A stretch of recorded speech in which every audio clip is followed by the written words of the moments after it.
Nesse vídeo eu quero falar sobre os níveis de poder em os 4 Cavaleiros do Apocalipse. Eles estão bem altos. Os humanos estão muito fortes, mais do que jamais foram. Eu não sei se a questão dos níveis de poder vai voltar.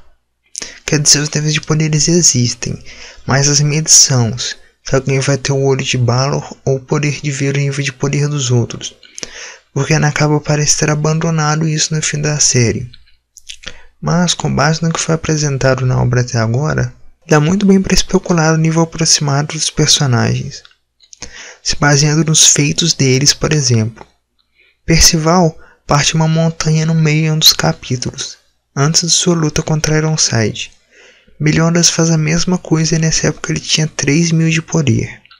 E portanto eu acredito que o Percival também tinha essa quantidade de poder naquele capítulo. E mesmo assim, ele advertiu a não enfrentar Ironside cara a cara, porque não importava o quanto Percival se tornasse forte, Ironside seria 10 vezes mais forte que isso. Durante a luta do grupo de Percival contra Ironside foram 3 contra 1. Mesmo assim levaram um pau. Percival é derrotado e volta aparentemente mais forte. Mas mesmo assim Ironside afirma que ele não poderia vencer, e que tudo que ele precisava fazer era remontar o caixão da escuridão e matar Percival. Estaria acabado. Eu fiquei muito satisfeito com isso porque eu pensei que Ironside seria derrotado já naquela hora. Isso não teria a menor graça. Mas o cara é brabo mesmo. Muito forte. Como esperado do meu personagem favorito dessa nova parte. Quando eu digo personagem favorito dessa nova parte, eu estou me referindo a outros personagens que foram apresentados em Os 4 Cavaleiros do Apocalipse. Não nenhum dos personagens antigos da série, etc. Nas lendas do Rei Arthur, Ironside também é referido como o principal vilão, antagonista de Percival. Então essa rivalidade ainda vai durar muito, eu não acho que vai acabar tão cedo ainda. Mas antes que a luta pudesse começar, Mortlac aparece e impede Ironside, dizendo que quem derrotou as criaturas do caos é uma pessoa perigosa que pode ser um dos 7 pecados capitais, ou alguém com nível de poder igual a eles. Isso seria perigoso. Portanto, ele recua. 3.000 de poder já é um nível grande para humanos. O grande mestre Zaratras tinha 3.090 de poder. Dreyfus tinha 3.000 cravado. Então, já é um feito absurdo. Arthur tinha 40.000 quando lutou contra Meliodas. Mas Arthur é Arthur. Provavelmente todos os heróis que manejaram Excalibur tinham altos níveis de poder. Mas provavelmente eram os únicos humanos assim. Conseguir um nível de poder acima de 3.000 já é muito para um cavaleiro sagrado. Se Percival tinha 3.000, foi derrotado e voltou mais forte e ainda era mais fraco que Ironside, para mim está claro que Ironside tem no mínimo 10.000 de poder, o que é um poder absurdo, como eu disse, porque nem o rei dos vampiros tinha tanto poder, e os vampiros eram para ser supostos mais fortes que os humanos. E 10.000 no mínimo, eu acredito que seja mais, para mais na verdade. E como algo assim é possível? Porque um humano tão forte quanto Ironside nem sequer foi mencionado em Nanatsu no Taizai, não participou da guerra? Eu acredito que só pode ter uma justificativa para isso. E isso é que os Cavaleiros da Távola Redonda estejam recebendo parte do poder do caos de Arthur. É sinceramente a única teoria que eu consigo pensar para ele ter conseguido tanto poder. O avô de Percival, Vargnes, não era muito forte. Foi derrotado facilmente por Ironside. Então talvez não seja exatamente que a família seja forte, mas sim que ele esteja recebendo poder mesmo. Arthur, eu acredito que tenha 2 milhões em nível de poder. O rei demônio dividiu seu poder nos 10 mandamentos. Esses mandamentos no todo tinham metade do seu poder, o que dava 500.000, sendo o poder total 1 milhão. A divindade suprema é a mesma coisa. E o caos tem um poder tanto da luz quanto da escuridão. Por isso acredito que seja o dobro deles, se não mais. Porque lembre-se, você não precisa ser tão forte quanto alguém para poder selar eles. O Rei Demônio e a Divindade Suprema não conseguiram derrotar o caos. Tudo que eles fizeram foi selar ele. Isso é o máximo que eles conseguiram fazer. Existem várias formas de selar mesmo sendo mais fraco, então talvez ele tenha mais de 2 milhões, mas eu acredito que 2 milhões no mínimo. Ou seja, os 4 Cavaleiros do Apocalipse ainda têm um grande caminho a percorrer para chegar perto disso, longo. Eu também estou bastante curioso sobre Gawain, personagem que vai dar a graça a Taiyo, mais conhecida como Sunshine, os poderes de Escanor e Mael, porque se for um humano vai ter o mesmo destino de Escanor. Humanos não aguentam tanto poder, isso já foi dito várias vezes. Uma teoria que está surgindo, sendo muito falada também, é sobre Donnie, personagem que Percival encontra na sua jornada e vira parte do seu grupo. É o meu personagem favorito desse grupo, falando nisso. Acho que ele é o mais engraçado e eu gosto desse jeito meio malandro dele também.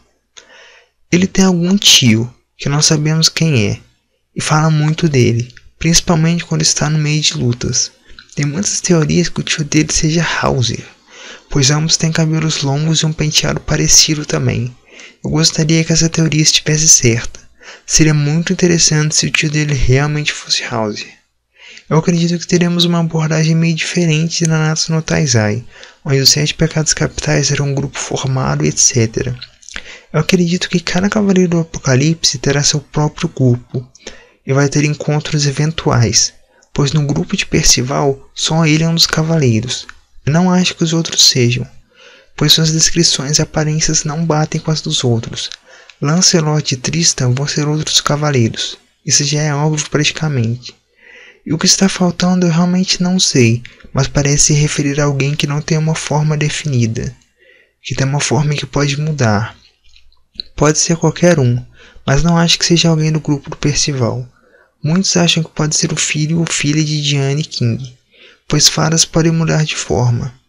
Portanto, faria sentido se ele fosse alguém que não tem uma forma definida. Outra questão aberta que está gerando bastante teorias também é o irmão de Percival. Sim, ele tem um. Ironside diz claramente isso em um dos capítulos, dizendo que Anne seria uma ótima esposa para o seu filho. E é óbvio, claro, que ele não está se referindo a Percival. Ele quer matar Percival. Nunca lhe diria isso por causa dele. Então sim, ele tem um irmão, que provavelmente será um antagonista mais à frente da história. Também tem uma ótima teoria que eu vi no Reddit sobre os 4 Cavaleiros do Apocalipse. É a melhor teoria que eu já vi na realidade, explicando as motivações de Arthur e várias coisas em detalhes. Eu quero fazer um vídeo sobre essa teoria, porém, esse vídeo já está ficando grande demais. Falar sobre mais essa teoria iria deixar ela muito grande. Eu tento não fazer vídeos muito grandes. O vídeo sobre Kakine Accelerator teve 27 minutos, mas eu não queria dividir ele em 2 partes. Mas se possível eu quero evitar. Então esse vídeo aqui vai ficando por aqui. Em outro vídeo falo dessa teoria em específico. Um fato muito interessante também é que nas lendas arturianas, Lancelot não gosta de homens. Mas ele também não detesta ser confundido com uma garota. Tanto irônico. Mas o que isso pode apontar? Que se minha teoria estiver certa sobre que cada cavaleiro vai ter o seu próprio grupo, talvez o grupo de Lancelot seja composto somente de mulheres. Talvez Jericó seja um dos grupos, uma das pessoas do grupo de Lancelot, não sei. Porque eles apareceram juntos, né? No one shot sobre Lancelot. Ou talvez não seja exatamente assim, porque também a história de Nanatsu no Taizai não é baseada completamente na lenda arturiana. Mas algumas coisas são bem baseadas, como Cat, por exemplo. Muita gente não gostou de Cat como sendo o vilão final da série. Falou, nossa, mas que coisa jogada. Um gato desse aí, nada a ver, que acabou virando o vilão final. Na verdade não, Nakaba já tinha isso tudo planejado. Tanto que quando acabou Nanatsu no Taizai, antes mesmo de acabar, ele já estava planejando uma sequência. Principalmente por Arthur. É o motivo dele estar fazendo essa sequência.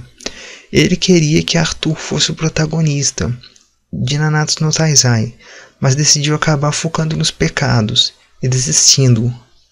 E novamente, ele não é o protagonista dessa série, mas talvez, provavelmente vai ser o vilão principal e provavelmente vai ter mais foco e desenvolvimento.